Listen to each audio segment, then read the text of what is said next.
थी। 10 दिन में आज गाड़ी चालू हो गई है। ऐसे घाट पे बंद हुई थी ये गाड़ी हमारी, ऊपर से करंट चल रहा है। ये देखो 11 kV, 33 kV, सॉरी 11 kV नहीं। ये देखो गाड़ी को छू तो करंट आता है गाड़ी में।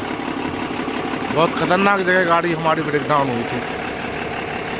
करंट छूने तो करंट आता है। देखो पूरी लगभग 10 मीटर भी नहीं है।